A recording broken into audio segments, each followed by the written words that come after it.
നമസ്കാരം. നിയമസഭാ തെരഞ്ഞെടുപ്പിന്റെ ഭാഗമായി CCTV അവതരിപ്പിക്കുന്ന ജനുവരി 2026 സ്വാഗതം. നാം ഇന്ന് ചർച്ച ചെയ്യുന്നത് കുന്നംകുളം നിയോജക മണ്ഡലത്തിലെ NDA സ്ഥാനാർത്ഥി KR റിജിൽ ആണ് ചർച്ചയ്ക്ക് പങ്കെടുക്കുന്നത്. അദ്ദേഹത്തെ ഈ ചർച്ചയിലേക്ക് സ്വാഗതം ചെയ്യുകയാണ്. സ്വാഗതം ശ്രീ KR റിജിൽ. എങ്ങനെയാണ് ഈ പുതിയ ഈ രംഗത്തേക്ക് വരുന്നത്? എങ്ങനെയാണ്? കന്നി അംഗമാണ്, പുതുമുഖമാണ്, എന്തൊക്കെയാണ് പ്രതീക്ഷകൾ? പുതുമുഖം എന്ന് പറയാനല്ല, ഞാൻ ചെറുപ്പം മുതലേ സ്കൂൾ രാഷ്ട്രീയത്തിൽ SFIയിലൂടെയാണ് ഞാൻ രാഷ്ട്രീയത്തിലേക്ക് വന്നിട്ടുള്ളത്. അത് കഴിഞ്ഞ് കോളേജ് പഠനകാലത്ത് SFIയുടെ യൂണിറ്റ് കമ്മിറ്റി അംഗമായിട്ടും അതുപോലെ തന്നെ അവിടുത്തെ ജനറൽ ക്യാപ്റ്റനായിട്ടും മത്സരം ജയിച്ചിട്ടുണ്ട്. 2015 മുതൽ 2020 വരെ കടവല്ലൂർ പഞ്ചായത്തിലെ 14-ാം വാർഡിൽ വാർഡ് മെമ്പറായിരുന്നു. പിന്നീട് എങ്ങനെയാണ് കോളേജ് കാലഘട്ടങ്ങളിൽ? കോളേജ് കാലഘട്ടങ്ങളിൽ SFIയിലൂടെ തന്നെയാണ് നിന്നിട്ടുള്ളത്. അതിനുശേഷമാണ് ഞാൻ പാർട്ടി വിട്ടത്. LDF ബേസ് ഉള്ള ഒരു ഫാമിലിയാണ്. പൊതുവെ ആദ്യം ഈ ഇടതുപക്ഷ സ്വഭാവത്തിൽ കടവല്ലൂരിലേക്ക് പ്രവർത്തിച്ചിരുന്നതാണ്. പിന്നീടാണ് ഈ രീതിയിലേക്ക് വന്നത്. സമുദായപരമായിട്ട് ഈ BDJSക്ക് എത്തിയതാണ്. സമുദായപരമായിട്ടാണ് BDJSക്ക് എത്തിയത്. കുന്നംകുളം എന്ന് പറയുമ്പോൾ കുന്നംകുളം നിയോജക മണ്ഡലം ഈ BJPയുടെ A ക്ലാസ് സ്വഭാവത്തിലൊരു മണ്ഡലമാണ്. കഴിഞ്ഞ 3 തെരഞ്ഞെടുപ്പിന്റെ പാറ്റേൺ പരിശോധിക്കുമ്പോൾ ഗ്രാജുവലി വോട്ടിന്റെ ഗ്രോത്ത് വർദ്ധിപ്പിക്കുന്ന ഒരു മണ്ഡലം കൂടിയാണ്. KK അനീഷ് കുമാർ ആദ്യം വരുമ്പോൾ 11,000 വോട്ടാണ്, പിന്നീട് 29,000 കഴിഞ്ഞ തവണ അല്പം കുറഞ്ഞെങ്കിൽ പോലും 30,000-ത്തിനടുത്ത് വരാവുന്ന 27,000 വോട്ടുണ്ട്. അപ്പോൾ ഈ BDJS മുന്നണിയിലുള്ള ഒരു പ്രധാനപ്പെട്ട ഒരു കക്ഷിക്ക് ഈ സീറ്റ് നൽകുമ്പോൾ ആ ഒരു വോട്ട് ഗ്രോത്തിലേക്ക് എത്താൻ സാധിക്കുമെന്ന് സ്ഥാനാർത്ഥിക്ക് ഈ ഘട്ടത്തിൽ പ്രതീക്ഷയുണ്ട്. എന്താണ് അതിനെക്കുറിച്ച് പറയാനുള്ളത്? ഇത് 100% വിജയിക്കുമെന്നുള്ള ഒരു മണ്ഡലം തന്നെയുണ്ട്. ഇരു മുന്നണികൾക്കും ഒരുപാട് 10 വർഷം ഭരിച്ച് മറ്റേ MLA 10 വർഷം ഭരിച്ചിട്ടും ജനങ്ങളുടെ ഇടയിലേക്ക് ഒരു ഉണർവ് വന്നിട്ടില്ല. കാരണം ബിൽഡിങ്ങുകൾ കുറെ ഉണ്ടാക്കി, അതല്ല റോഡുകൾ പണിതു. പക്ഷെ സാധാരണക്കാരൻ്റെ കുടിലുകൾ അതേപോലെ തന്നെ നിലനിൽക്കുന്നുണ്ട്. പൊളിഞ്ഞു വീഴാറായ വീടുകൾ, സാധാരണക്കാരൻ വെള്ളം, അതിപ്പോഴും ടാങ്കറെ ആശ്രയിച്ചുകൊണ്ടിരിക്കുന്ന സമയമാണ്. അതിൽ നിന്നൊക്കെ ഒരു മാറ്റം വരണമെങ്കിൽ മൂന്നാമതൊരു മുന്നണി ഇവിടെ വരണം. അപ്പോൾ ജനങ്ങൾക്ക് അത് മൂന്നാമത് മുന്നണി വരണം എന്നുള്ള ഒരു പ്രതീക്ഷയുണ്ട്.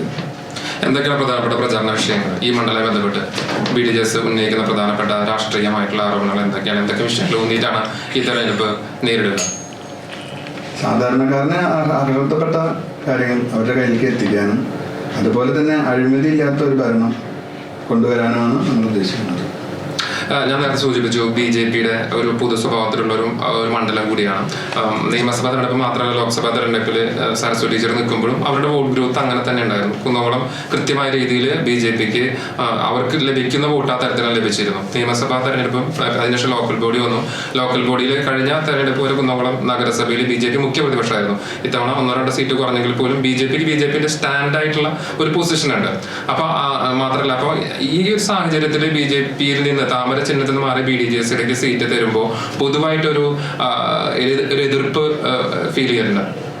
ഇത്രകാലം അവര് നിന്നൊരു മണ്ഡലമാണല്ലോ. BJPക്ക് അത്യാവശ്യം വോട്ട് കയറി വന്നുകൊണ്ടിരുന്ന ഒരു മണ്ഡലമാണ്. അപ്പൊ ആ സ്വാഭാവികമായിട്ട് ആ മണ്ഡലം പോകുമ്പോൾ ചെറിയൊരു സംശയക്കുഴപ്പങ്ങൾ ഉണ്ടാവാം. പക്ഷെ അത് മുന്നണികൾ തമ്മിൽ നേതൃത്വം സംസാരിച്ച് അത് ക്ലിയർ ആക്കി വിടുന്നു. സാമൂഹ്യ മാധ്യമങ്ങളുടെ കാലമാണ്. സാമൂഹ്യ മാധ്യമങ്ങൾ കൂടുതൽ പ്രചരണങ്ങൾ നടക്കുന്നത്. സാമൂഹ്യ മാധ്യമങ്ങളിൽ BJPക്കാരുടെ ഇതുമായി ബന്ധപ്പെട്ട നെഗറ്റീവ് കമന്റ്സ് ഒക്കെ വ്യാപകമായി വരുന്നുണ്ട്. അത് ശ്രദ്ധയിൽപ്പെട്ടിരുന്നു. അല്ലെങ്കിൽ അതെങ്ങനെ പരിഹരിക്കാൻ സാധിക്കുമെന്ന് പ്രതീക്ഷയുണ്ട്. ആ വോട്ടുകൾ ഏത് തരത്തിലേക്ക് മാറുമെന്നാണ്?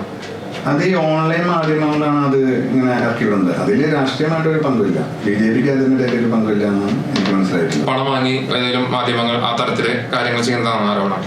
പണം വാങ്ങിയിട്ട് അവര് അതുപോലെ ഒരു സ്ഥാനാർത്ഥിക്കെതിരെ നടത്തുന്ന ഒരു ഇതായിട്ട് നമ്മളതിനെ കണ്ടിട്ടുള്ളൂ. ഞങ്ങൾ ഒറ്റക്കെട്ടാണ്. മുന്നണിക്കകത്ത് ഒരു അസാരസ്യമില്ല. കൃത്യമായ രീതിയിൽ BJP നേതാക്കൾ ഈ പറഞ്ഞ ക്യാമ്പയിന്റെ ഒപ്പം തന്നെ സ്റ്റാർട്ടിങ് മുതൽ ഒപ്പം നിൽക്കുന്നുണ്ട്. എല്ലാ പിന്തുണ നൽകുന്നുണ്ട്. എല്ലാ പിന്തുണയുണ്ട്. നമുക്കറിയാം, തെരഞ്ഞെടുപ്പ് വളരെ കുറച്ച് ദിവസം മാത്രമേ പ്രചരണത്തിന് സാധ്യതയുള്ളൂ. അപ്പൊ അതുകൊണ്ട് തന്നെ വളരെ കൃത്യമായ രീതിയിൽ ഹൈ വോൾട്ടേജ് പ്രചരണം നടക്കേണ്ട ഒരു കാലം കൂടിയിട്ടാണ്. അതിനനുസരിച്ച് പ്രവർത്തനം നടക്കൂ. ഈ നേതാക്കന്മാർ പറഞ്ഞ പോലെ BJPയുടെ സ്റ്റാർ ആയിട്ടുള്ള നേതാക്കന്മാരൊക്കെ എത്താന്ന് പറഞ്ഞിട്ടുണ്ട്. അതെന്തായാലും നേതൃത്വം അതിനെതിരെ ഒരു ഇത് കൊണ്ടുവരും. അതിനെതിരെ നമ്മൾക്ക് സീറ്റ് കിട്ടിയത് സംസ്ഥാന കമ്മിറ്റിയുടെ ഇതിൽ നിന്നാണല്ലോ നമുക്ക് സീറ്റ് വരുന്നത്. അതൊരു മുന്നണി മര്യാദ ഇതിലനുസരിച്ചിട്ടാണ്. ചാലക്കുടി കൈമാറിയതിനു ശേഷം കുന്നംകുളം BDJS കിട്ടുന്നത്. 2020 വന്നതിന് ശേഷമാണ് കുറെ സീറ്റുകൾ അങ്ങോട്ടും ഇങ്ങോട്ടും വെച്ച് മാറേണ്ട ഒരു അവസ്ഥ വന്നു. ആ ഒരു അവസ്ഥയിലാണ് കുന്നംകുളം BDJSന് കിട്ടിയിട്ടുള്ളത്. പ്രധാനമായിട്ടും അതിൽ മാത്രം പോകുന്നതിന്റെ കാരണം പ്രധാനമായിട്ട് ഈ വോട്ടുകൾ 30,000 വോട്ടിന്റെ അടുത്തുള്ള വോട്ട് അതൊരു നെഗറ്റീവ് വോട്ടായിട്ട് മാറിപ്പോവാനുള്ള സാധ്യത BDJS ഇപ്പൊ കാണുന്നുണ്ടോ? ഇല്ല, അതില് വർധനവല്ലാതെ കുറവ് ഞങ്ങൾ ഒരിക്കലും പ്രതീക്ഷിക്കുന്നില്ല. ഇത് കഴിഞ്ഞ ദിവസങ്ങളിൽ സംസ്ഥാന പ്രതിപക്ഷ നേതാവ് മാധ്യമങ്ങളെ കണ്ട സമയത്ത് പറഞ്ഞിരുന്നു, BJP പ്രഖ്യാപിച്ച പട്ടിക നോക്കുമ്പോൾ BJPക്ക് സ്ട്രോങ് ആയിട്ട്, ഞാൻ നേരത്തെ പറഞ്ഞ പോലെ സംസ്ഥാനത്ത് സ്ട്രോങ് ആയിട്ടുള്ള ഒരു 15-20 മണ്ഡലങ്ങളിൽ BJP പറഞ്ഞ പോലെ BDJSനും അതുപോലെ തന്നെ 2020ക്കും സീറ്റ് നൽകിയിരിക്കുകയാണ്. ഇതൊരു കൃത്യമായിട്ടുള്ള ഒരു LDF അതുപോലെ BJP ഡീലിന്റെ ഭാഗമാണെന്ന് പറഞ്ഞു. CJP മുന്നണി, അതായത് LDFന് കുറവ് വരുന്ന, LDFന് ഇപ്പോൾ ടൈറ്റായി നിൽക്കുന്ന വളരെ ക്ലോസ് മത്സരം നടക്കുന്ന സ്ഥലത്ത് സഹായിക്കാൻ വേണ്ടിയിട്ടാണ് ആരോപണം. അങ്ങനെ ഈ കുന്നംകുളം മണ്ഡലം അത്തരത്തിൽ വരുന്നതായിട്ട് തോന്നുന്നുണ്ട്? ഒരിക്കലും ഉണ്ടാവില്ല. കാരണം പറഞ്ഞാൽ നമുക്ക് എടുത്തു നോക്കിയാൽ തന്നെ മനസ്സിലാവുന്ന ഒരു കാര്യമുണ്ട്. ഈ എവിടെയാണോ BJPക്ക് ശക്തി കേന്ദ്രമുള്ളത് ആ കേന്ദ്രങ്ങളിൽ ഇവർ തമ്മിലാണ് അഡ്ജസ്റ്റ് ആയിട്ട് നിൽക്കുന്നത്. ഈ കേരളത്തിനെ വിട്ടു നോക്കിയാൽ തന്നെ ഇവർ തമ്മിൽ ഒരു ജോയിന്റ് ആണ്. പിന്നെ നമ്മളെ BJPക്ക് എതിരെ ഉന്നയിക്കാൻ ഒരു കാരണം അവരുടെ കയ്യിലില്ല. BJPയുടെ വോട്ട് എവിടേക്കും ചോരില്ല, അത് BJPയുടെ അതിൽ തന്നെ ഉണ്ടാവും. ഞങ്ങളിവിടെ ഭരിക്കാൻ വേണ്ടിയിട്ട് തന്നെയാണ് ഈ മത്സരത്തിന് ഇറങ്ങുന്നത്. ബേസിക്കലി ബിസിനസ്സുകാരൻ കൂടിയിട്ടാണ്, പല മേഖലകളിൽ കൈവച്ചിട്ടുണ്ട്. അപ്പൊ കുന്നംകുളം ഒരു കച്ചവട പെരുമയുള്ള ഒരു പ്രധാനമായിട്ട് സ്ഥലം കൂടിയാണ്. അപ്പോൾ ഈ കുന്നംകുളത്തിന്റെ കച്ചവട പെരുമയ്ക്ക് അനുസരിച്ചുള്ള ഒരു മാനിഫെസ്റ്റോ അല്ലെങ്കിൽ ഒരു പ്രകടന പത്രികയ്ക്ക് അങ്ങനെ ഒരു ആശയം മനസ്സിലുണ്ടോ വിജിലിന്? നമ്മളിപ്പോ തുടങ്ങി വന്നിട്ടുള്ളൂ.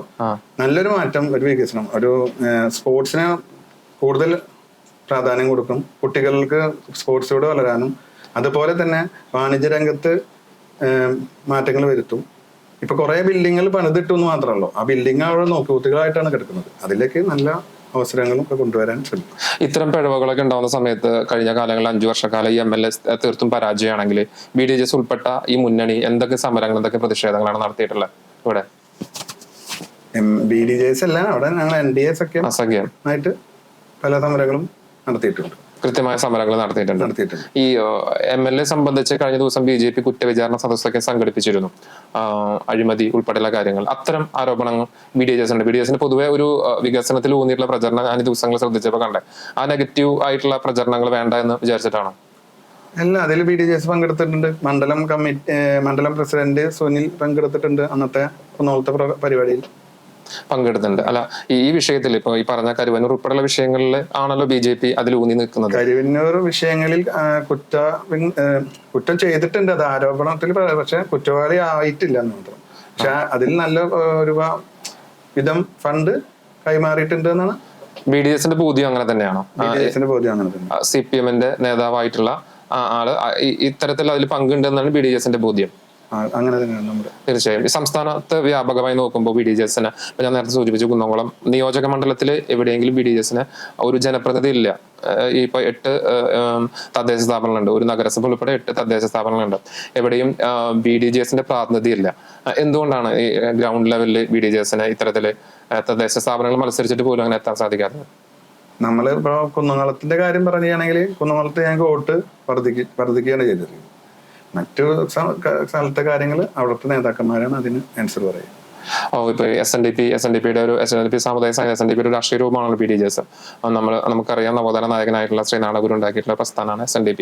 ഈ സമീപകാലത്തൊക്കെ SNDP ജനറൽ സെക്രട്ടറി നടത്തുന്ന ചില പ്രസ്താവനകളൊക്കെ തീർത്തും ഒരു ന്യൂനപക്ഷ വിരുദ്ധമായിട്ട് മാറുന്ന അല്ലെങ്കിൽ അത്തരം ആക്ഷേപങ്ങളൊക്കെ വ്യാപകമായിട്ട് വരുന്നുണ്ട്. ഏതെങ്കിലും ഒരു കമ്മ്യൂണിറ്റി മൊത്തം അതിന്റെ ഉടമസ്ഥാവകാശം നേട്ടങ്ങൾ മാത്രം സ്വന്തമാക്കുന്നു എന്നൊക്കെ പറഞ്ഞ് അത്തരത്തിലൊരു തീർത്തും വർഗീയമായിട്ട് പോകുന്ന തരത്തിൽ വരുന്നുണ്ട്.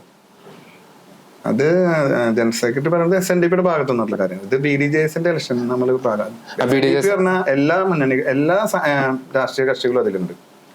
ഇപ്പൊ BDJS അതിലുണ്ട്, CPM ഉണ്ട്, കോൺഗ്രസ് ഉണ്ട്, എല്ലാ ഇതുണ്ട്. SNDP ഒരു സാമുദായിക സംഘടനയാണ്, BDJS എന്നാണ് ഒരു രാഷ്ട്രീയ സംഘടനയാണ്. ഈ തെരഞ്ഞെടുപ്പിൽ ഇപ്പോൾ റിജിൽ നിൽക്കുന്ന സമയത്ത് SNDPയുടെ കൂടി മുഖമാണ്, SNDPയുടെ ഭാരവാഹിത്വം കൂടിയുണ്ട്. അപ്പോൾ ഇരു മുന്നണികളുടെ നിഷ്പക്ഷ സ്വഭാവമുള്ള സമുദായ വോട്ടുകൾ കേന്ദ്രീകരിക്കും തോന്നുന്നുണ്ട്. ഞാൻ 2008 മുതലാണ് SNDPയുടെ ചാർജിൽ വരുന്നത്. 2012 മുതൽ യൂത്ത് മൂവ്മെന്റിന്റെ കുന്നംകുളം പ്രസിഡന്റ് ആയിട്ടുണ്ടായിരുന്നു. അവിടുന്ന് ജില്ലാ വൈസ് പ്രസിഡന്റായി. അപ്പോൾ എൻ്റെ മുഖം അവർക്ക് ഫെമിലിയർ ആണ്. അപ്പോൾ അതിലുള്ള നിഷ്പക്ഷമായിട്ടുള്ള വോട്ടുകൾ എനിക്ക് നല്ല പ്രതീക്ഷയുണ്ട്. കഴിഞ്ഞ തെരഞ്ഞെടുപ്പിൽ നോക്കുമ്പോൾ കാര്യം കുന്നംകുളം നിയോജക മണ്ഡലത്തിൽ ഇപ്പൊ SIR കഴിഞ്ഞിട്ട് പോലും 2 ലക്ഷത്തിന്റെ അടുത്ത് വോട്ടുണ്ട്.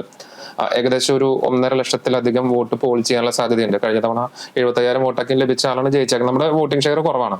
അപ്പൊ ഇതിലേക്ക് ഒരു ഇക്വേഷൻ, ഒരു ടൈറ്റ് ആക്കാവുന്ന തരത്തിലുള്ള വോട്ട് മാറുന്ന സാഹചര്യം ഈ തെരഞ്ഞെടുപ്പ് ഉണ്ടാവും. ഈ തെരഞ്ഞെടുപ്പിൽ നല്ല നമുക്ക് സംഘടന രാഷ്ട്രീയ പാർട്ടികൾ തന്നെ അവർക്ക് തന്നെ അവരുടെ നേതാക്കന്മാരുടെ ഈ ഭരണം എടുത്തിരിക്കുന്നു. അത് UDF ആണെങ്കിലും LDF ആണെങ്കിലും. അപ്പൊ അവിടെ നിന്നൊക്കെ നല്ലൊരു ശതമാനം വോട്ട് NDA മുന്നണിക്ക് ലഭിക്കുമെന്ന് പൂർണ്ണ വിശ്വാസമുണ്ട്. ഇപ്പൊ കഴിഞ്ഞ കാലങ്ങളിലൊക്കെ കേരളത്തിനകത്ത് എവിടെ നിയമസഭ അതിൽ അക്കൗണ്ട് തുറന്ന് 2016 തുറന്നെങ്കിലും കഴിഞ്ഞ തെരഞ്ഞെടുപ്പിൽ അത് പൂട്ടി. പിന്നീട് ഈ പറഞ്ഞ പോലെ തൃശ്ശൂർ ലോക്സഭാ മണ്ഡലം വിജയിച്ചു. പിന്നെ ലാസ്റ്റ് ലോക്കൽ ബോഡിയിൽ നടന്നപ്പോൾ തിരുവനന്തപുരം കോർപ്പറേഷൻ കിട്ടി. ചെറിയൊരു മുന്നേറ്റം ഉണ്ടാക്കാൻ സാധിക്കുന്നതിനപ്പുറത്ത് NDAക്കോ BJPക്കോ വലിയൊരു മുന്നേറ്റത്തേക്ക് എത്താൻ സാധിക്കുന്നില്ല. വോട്ടിംഗ് ഷെയർ കൂടുന്നുണ്ട്, പക്ഷെ അതൊരു ഈ പറഞ്ഞ പോലെ ഗെയിം ചേഞ്ചർ എന്ന പോലെ അല്ലെങ്കിൽ റിസൾട്ട് ഓറിയന്റഡ് വരുന്ന സാഹചര്യമില്ല. ഈ തെരഞ്ഞെടുപ്പ് അതിനൊക്കെ മാറ്റിമറിക്കോ? സംസ്ഥാന പ്രസിഡന്റ് പറഞ്ഞ പോലെ ഇത് നമ്മൾ അക്കൗണ്ട് തുറന്നു പൂട്ടി എന്നുള്ള ആ ചർച്ചകൾ മാറ്റി നിർത്തിയിട്ട് ഇതൊരു ജനങ്ങളുടെ മനസ്സിലൊരു വികാരമുണ്ട്. ഇത് മാറി മാറി ഭരിച്ച് ഇവരൊരു അഡ്ജസ്റ്റ്മെന്റ് വരണമാണ് അവർ കാഴ്ചവെക്കുന്നത്. ഇപ്രാവശ്യം അത് ജനങ്ങൾ തീരുമാനിക്കും. NDA മുന്നണി ഇവിടെ വരണം. NDA മുന്നണിക്ക് നല്ല പ്രാധാന്യം തന്നെ ഈ വരുന്ന നിയമസഭാ തെരഞ്ഞെടുപ്പിൽ ഉണ്ടാകും. കുന്നോളം സെറ്റാക്കും. എന്താണ് മോട്ടോ ഇപ്രാവശ്യത്തെ? കുന്നോളം സെറ്റാക്കുന്നതാണ്. എന്താ അതിന്റെ ഒരു ഉദ്ദേശിക്കുന്നത് ജനങ്ങളോട് പറയാനുള്ളത്? എന്തൊക്കെയാണ് അതിന്റെ ഒരു നമ്മുടെ ഒരു ലക്ഷ്യം, ഒരു ആശയം, ഒരു സ്വപ്നം എന്തൊക്കെയാണ് കുന്നോളെ ബന്ധപ്പെട്ട്? കുന്നോളം കുറെ പുരാതന നമുക്ക് പറയാൻ പറ്റുന്ന കുറെ കാര്യങ്ങളുണ്ട്. കുന്നോളം അങ്ങാടിയെ കുറിച്ച് കുറെ, അങ്ങനെ അതേപോലെ പെരുമ്പിലാവ് ചന്ത, അങ്ങനെ കുറെ വ്യത്യസ്തമായ കുറെ ഉണ്ട്. റിംഗ് റോഡ്, അതുപോലെ കുറെ സംഭവങ്ങളുണ്ട്. അതില് നമ്മള് വന്നു കഴിഞ്ഞാൽ കുന്നംകുളത്തിനെ ഈ നമ്മള് പണ്ട് അറിയപ്പെടുന്ന പോലെ ഡ്യൂപ്ലിക്കേറ്റുകൾ നാട് എന്നാണ് നമ്മൾ കുന്നംകുളത്തിനെ അറിയപ്പെട്ടിരുന്നത്. അതിൽ നിന്ന് നമ്മൾ ഒറിജിനൽ നാടാക്കി മാറ്റും. ഇപ്പോ ഈ തെരഞ്ഞെടുപ്പിൽ വരുന്ന സമയത്ത് LDFും UDFും ഉണ്ട്. അപ്പൊ BDJS ഉൾപ്പെട്ട ദേശീയ ജനാധിപത്യ സഖ്യം ആരെയാണ് മുഖ്യ എതിരാളിയായിട്ട് കാണുന്നത്? നമ്മൾ രണ്ട് മുന്നണിയും മുഖ്യ എതിരാളിയായിട്ട് തന്നെ കാണുന്നത്.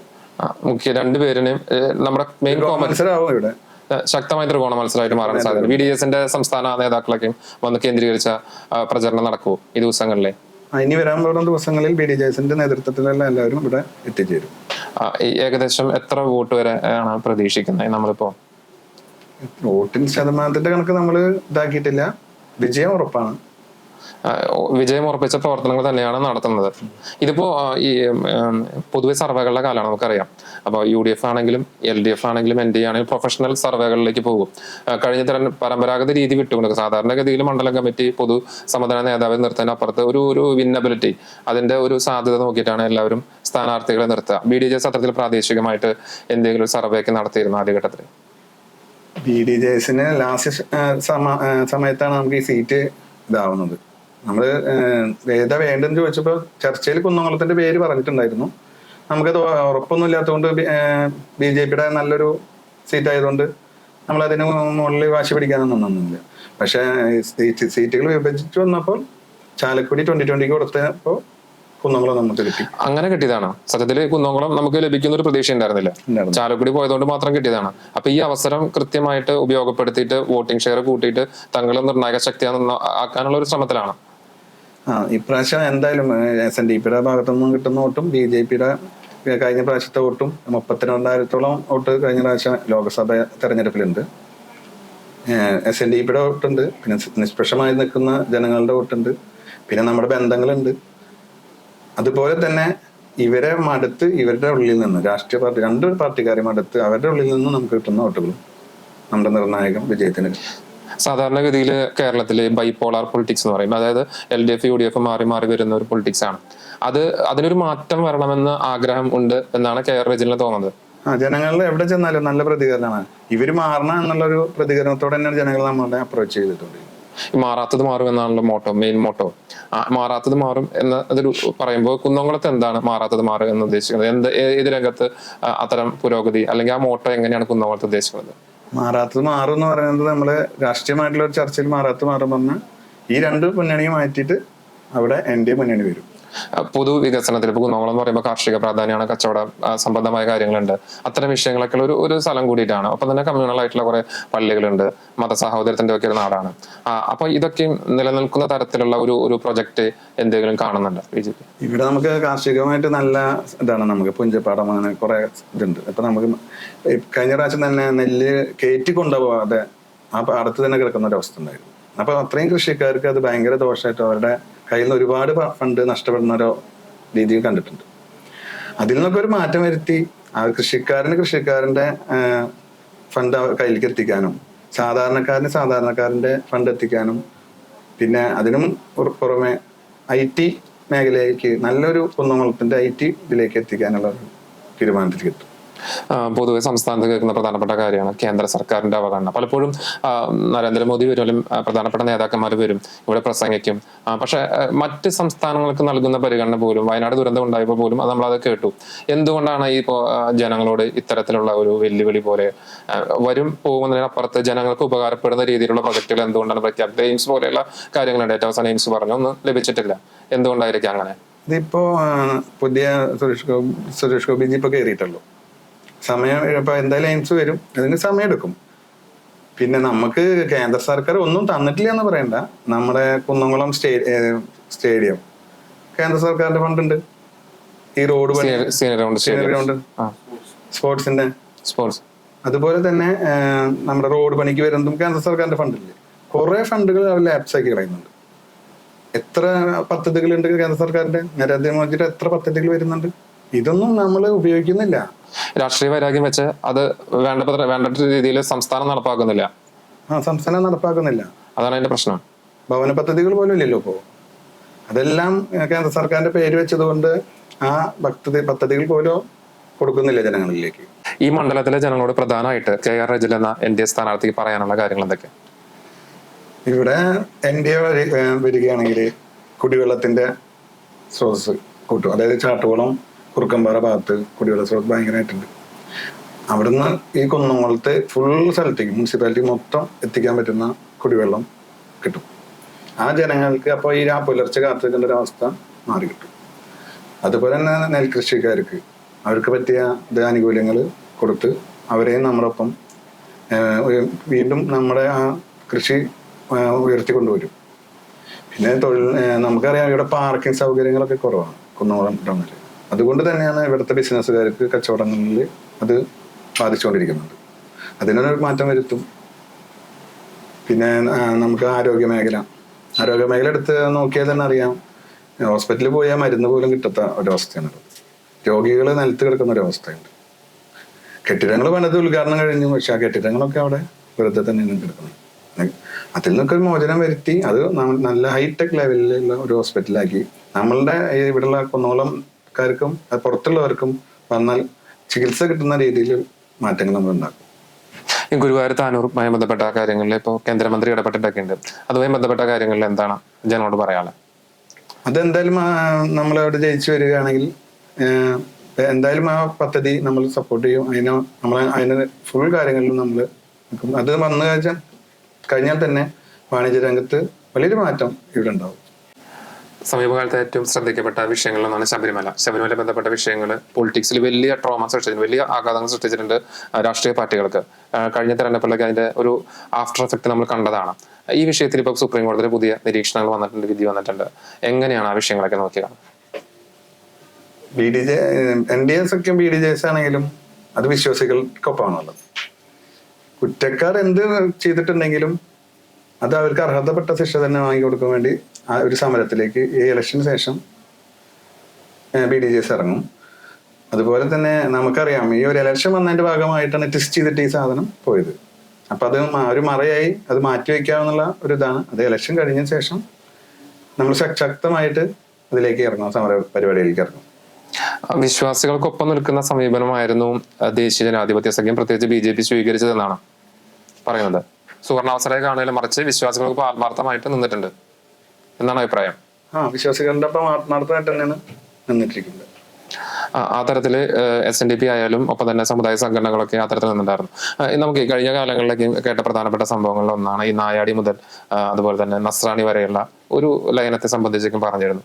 ആദ്യഘട്ടത്തില് ആ വിഷയം സജീവമായ സമയത്ത് തുഷാർ വെള്ളാപ്പള്ളി നേരിട്ട് NSS ജനറൽ സെക്രട്ടറി നേരിട്ട് കാണാൻ പോവും എന്നൊക്കെ ഘട്ടങ്ങളൊക്കെ വന്നിരുന്നു. പിന്നീട് അത് പിൻവാങ്ങി. സത്യത്തിൽ ഇങ്ങനെ ഒരു ലയനം സാധ്യമാണ്? ഈ സമുദായങ്ങൾ എല്ലാ തരത്തിലൊരു എല്ലാവരും ഒന്നായി തീരുന്ന തരത്തിലുള്ള ഒരു ഐക്യം വരാനുള്ള സാധ്യതയുണ്ട്? ഐക്യത്തിന് ഇപ്പം വ്യത്യാസമൊന്നുമില്ല. ഇത് രാഷ്ട്രീയ പാർട്ടികൾ തമ്മിൽ, അത് രാഷ്ട്രീയക്കാർ തമ്മിൽ പാർട്ടികൾ ഉണ്ടാക്കുന്നതാണ് ഈ ഐക്യം ഇല്ലായ്മ ഉണ്ടാക്കുന്നത്. ഒരു സമുദായം മറ്റേതിലേക്ക് പോയി കഴിഞ്ഞാൽ അവരുടെ വോട്ട് കുറയുമോ എന്ന് പേടിച്ചിട്ട് അവരുണ്ടാക്കുന്ന ഒരു വിഷയം മാത്രം. ഐക്യത്തിന് കുറവൊന്നുമില്ല. ഈ കേരളം ഉയർത്തുന്ന ഒരു മതസാഹോദര്യത്തിന്റെ മാനവികതയിലേക്ക് ഒരു തലമുണ്ട്. അതിന് വിഘാതമാവുന്ന തരത്തില് എന്തെങ്കിലും തരത്തില് ഈ SNDP ഉൾപ്പെടെയുള്ള സംഘടനകൾ മാറിപ്പോകുന്ന സാഹചര്യം ഉണ്ടാവും? ഉണ്ടാവില്ല. തീർച്ചയായും വളരെ നന്ദി ഈ ചർച്ചയിൽ പങ്കെടുത്തതിന്. Thank you.